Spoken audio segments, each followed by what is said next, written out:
Hello friends, எல்லாமே நல்லா இருக்குங்களா? இன்னைக்கு நம்ம குட்டீஸ் கிச்சனில் வெண்டைக்காய் பொரியலாம் செய்ய போகிறோம். இன்னைக்கு நம்ம வாங்கிறதுக்கு தேவையான பொருள் என்னென்ன பார்க்கலாம். வெண்டைக்காய் 1/4 கிலோ எடுத்து இப்படி கட் பண்ணி வச்சுக்கலாம். வெங்காயம் 1 இது மாதிரி நறுக்கி வச்சுக்கிறோம். தக்காளி 2 இது மாதிரி நறுக்கி வச்சுக்கிறோம். அரைச்சட்டி அடுப்பில் வச்சு எண்ணெய் ஊற்றிக்கலாம். கடுகு இவ்வளோ போட்டுக்கலாம். கடுகு பொரியவும் கருவேப்பிலை போட்டுக்கலாம். கட் பண்ணி வச்சுக்கிற வெங்காயம் தக்காளி போட்டுக்கலாம். வதக்கிக்கலாம். வாசனை நல்லா இருக்குதுமா. தூள் உப்பு இவ்வளோ போட்டுக்கலாம். இப்போ தக்காளி வெங்காயம் இந்த அளவு வதங்கவும் கட் பண்ணி வச்சுக்கிற வெண்டைக்காயை போட்டுக்கலாம். கிண்டிக்கலாம். கட்டு மூடி வச்சுக்கலாம்.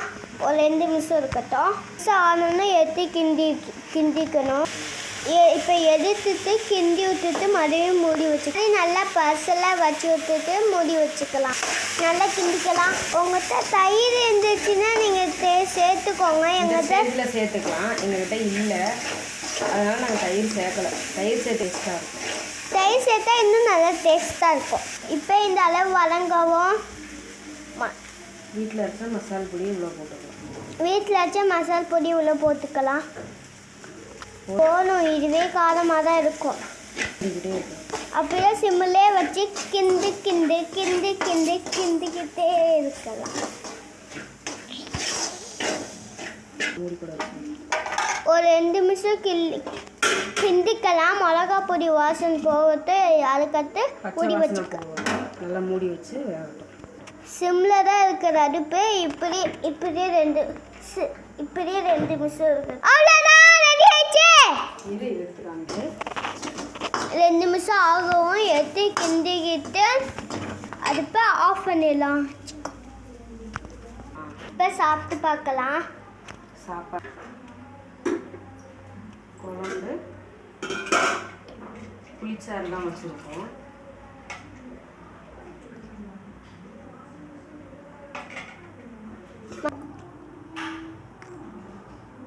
காய் வச்சு சாப்பிட்டு பார்க்கலாம்.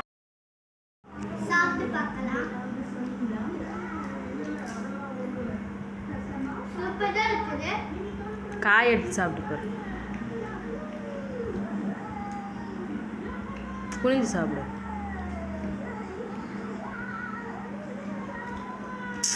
குனிஞ்சு சாப்பிடுனா அண்ணாந்து சாப்பிட்டுருக்க.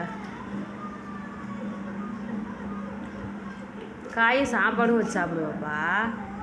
காய் சாப்பிட்ற மாதிரி நடிக்காத, பிச்சு போடுவேன். எடுத்து சாப்பிடு, நல்லாயிருக்கும் காய். ஆ, நீ சாப்பிட்டியா? நல்லா இருக்குதா?